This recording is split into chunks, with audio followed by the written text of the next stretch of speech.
Vijana wenzangu, jamani, tunapoiona siku mpya inabidi tumshukuru Mwenyezi Mungu kwa kuwa ametulinda na mabaya yote ambayo tunayaona na hata yale tusiyoona kwa macho ya kawaida. Kwa hiyo, inapofikia hatua umefika siku nyingine, umeiona siku mpya. Yaani umepita masaa 12, umeingia masaa 12 mengine. Masaa 24 ya jamani. Mshukuru Mungu kwa kila hatua. Mshukuru Mungu kwa kila jambo. Kwa chochote kile unachokifanya, mshukuru Mungu. Maisha jamani yanakatika muda wote, maana hatujui saa wala siku. Ndio hivyo, tunaweza sikia fulani amefariki, lakini ndio hivyo. Jitahidi kumshukuru Mwenyezi Mungu kwa kila jambo unalolipitia.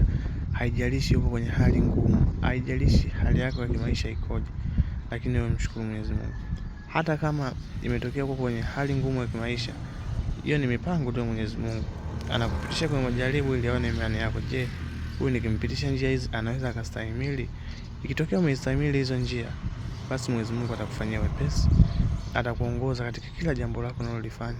Atakuongoza katika kazi zako, atakuongoza katika kila kitu. Kwa hiyo vijana wenzangu, mimi tu ninawashauri, huo ni ushauri wangu, jitahidini sana kumshukuru Mwenyezi Mungu. Mwenyezi Mungu ndio kila kitu. Usije ukapitia kwenye hali ngumu ukakimbilia sijui kwa waganga, sijui ukakimbilia wapi. Yaani hizo kwa waganga wanapoenda hakuna faida yoyote ile. Kwa waganga hakuwezi kukusaidia kitu chochote kile. Wewe ng'ang'ana, omba. Hata kama umesali una miaka mingapi unasaligi, unasali mambo yako hayaendi, wewe kazana, mambo yataenda. Vipi dogo?